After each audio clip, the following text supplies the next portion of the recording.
Hello, everyone, and welcome to Chelsea Story Nook Podcast, the podcast where we dive deep into the enchanting world of children's literature. I'm your host, Chelsea Chong Kim, and today we have a wonderful guest joining us to share their journey insights into their latest book. I'm delighted to welcome our stunning author, Karen B. Shea, the author of Bug-Lightful Discovery, to Chelsea Story Nook Podcast. Welcome to the show, Karen.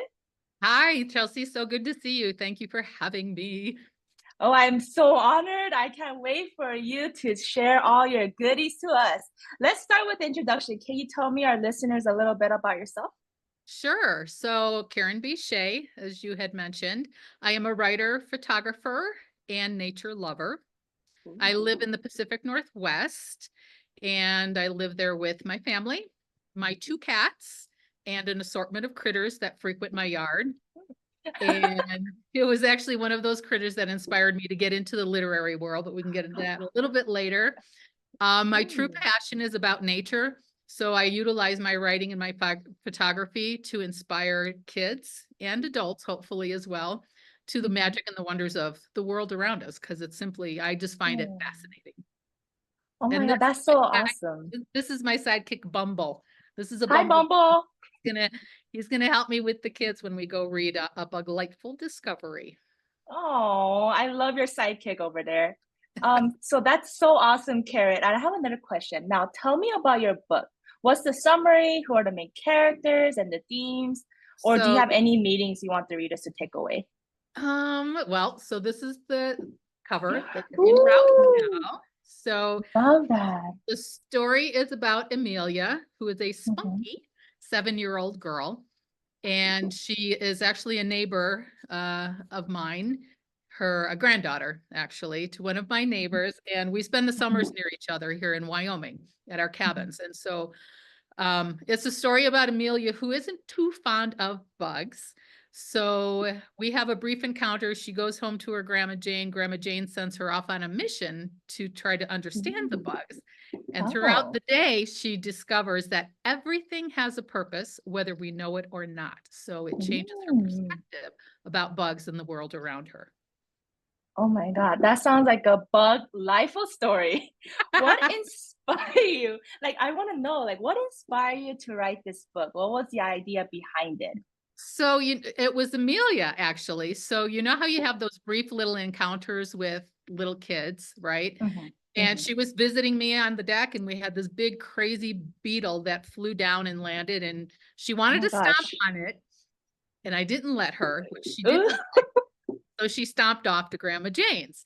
And so then the rest of the day, I just kept thinking about it. And then it hit me like, oh my gosh, that is a message that would be good to get out to other kids, right?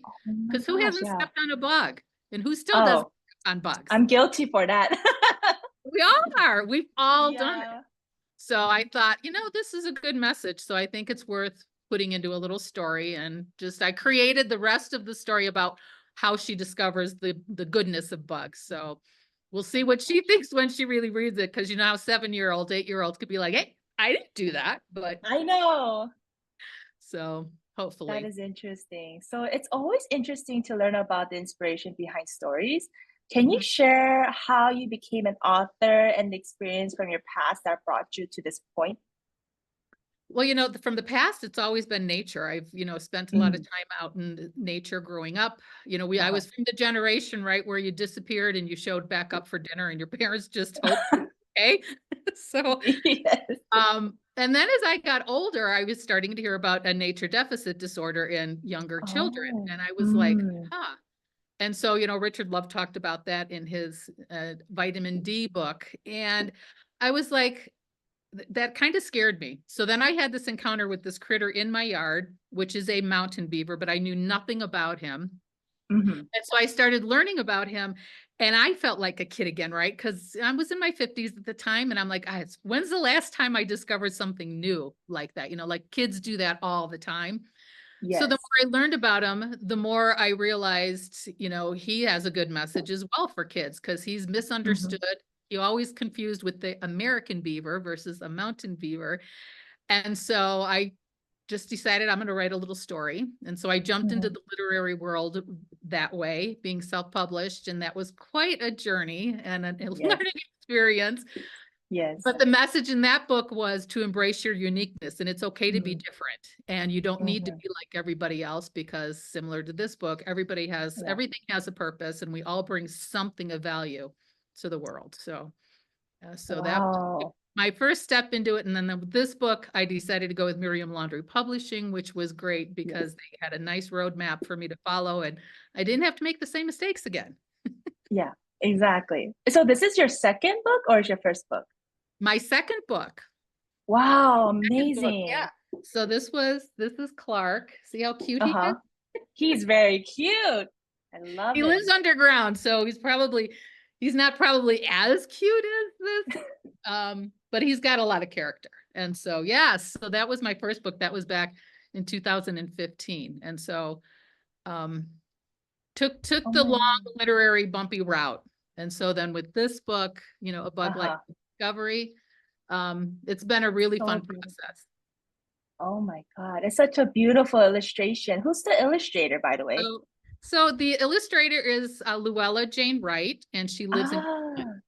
So that was an interesting process as well, because I didn't think we had a lot of differences with England, but we do. And she has never really been to the United States or the West. And so, the West is different than the East Coast of America, which, we have a lot of mountains and forests and all these wild animals. So it was a fun journey with her as well, because she then was learning a lot about what it means to be in the wild West of Wyoming, right? Yeah. But she did a great job with the illustrations, I think. And tons of color, a lot of character. So I think the real children in the story will approve. And yes, Grandma Jane will too. Yes. I mean, this is another question I just thought of. What is your favorite bug? I feel like my listeners and my followers will love to hear your favorite bug. Do you have any favorite bugs or insects? That's a good, I actually used to have a crazy fear of spiders. I don't like spiders. Then when I moved to Washington, where I live, and we moved into a house that wasn't lived in a lot, I had a lot of encounters. So I had a lot of time screaming, running up and down stairs. And so I finally realized, I'm like, 100 times the size of this critter. And it's just to see it would scare me. So I eventually got over it, and I can now save a spider and put it outside, which is a big deal. But, I'd have to say bug-wise, I'd have to kind of say a butterfly, only because butterflies remind me of my mom a lot. So, I see. And they're very poetic, I think, and they just float and flutter and kind of do like this dance. So I would probably say a butterfly. Ooh, I like that. I will say a butterfly too. Oh my God, that's amazing. I'm saying that in front of a bee. I know. I was like, that bee is probably jealous now. But I like bees too, because I like honey, right? Everybody likes honey. Yeah, I love honey. I mean, your journey has been so inspiring. I mean, as we close, could you share any upcoming events or future plans that you are excited about, or would you like your audience to know about? So the book launch is July 16th. If this gets out before then, if not, it's only 2 weeks away. Ooh, you guys mark your calendars, July 16th. July 16th. And if this comes out after that, that's totally fine, because the book will be available on Amazon or wherever books are sold. The only event I currently have planned is with Miriam Laundry, who is the owner of the publishing company, and we'll be doing a live Facebook interview on July 16th at noon Eastern time. And then come fall, I'm hoping to get into go to the schools. I have a couple granddaughters, so I've already got a date set up with their schools to go. And so Bumble and we're going to be hitting the road. Yay! I wish you could come to California. I would love to see Bumble and yourself. I know, I would too. Yeah. We'll see. The kids actually live in the Kentucky area, so you never know. I might actually venture out that direction as well. So you're more than welcome to. I don't own California, but you're welcome to come. I like California, so I'd be happy to come. So that's Bug-Lightful Discovery. Yes. And where can they find you and all these updates? Do you have any social media or website? Yes, I'm on Facebook as Karen B. Shea author. I'm on Instagram as Karen B. Shea. And I have a website, karenbshea.com. And so that's where I'll share some of my blogs and my books that I have. Yay. Oh my God, that's so fantastic. Thank you so much, Karen, for joining us today and sharing your insight. It's been a pleasure to have you on the show. It's been a blast. Thanks, Chelsea. I really appreciate it. Yes. Thank you, everyone, for tuning in into the episode of Chelsea Story Nook Podcast. Be sure to check out Karen B. Shea, the author of A Bug-Lightful Discovery, launching July 16. Mark your calendars and follow her on her upcoming events. Until next time, keep reading, keep imagining, and keep believing in the miracle of stories. I'm Chelsea Kim, signing off. Take care and carry it on. Bye, everyone. Thank you, everyone, for joining us on today's episode of Chelsea Story Nook Podcast. Don't forget to mark your calendar and order a copy of Carol the Carrot Bowls for the Salad Bowl on July 11th. Don't miss out. Tune in to other authors' podcast interviews for exciting discussions about their latest books and exclusive sneak peeks. Until next time, keep reading, keep imagining, and keep believing in the miracle of stories. Make sure to subscribe, like, and hit the notification button. I'm Chelsea Kim signing off. Take care and carry it on.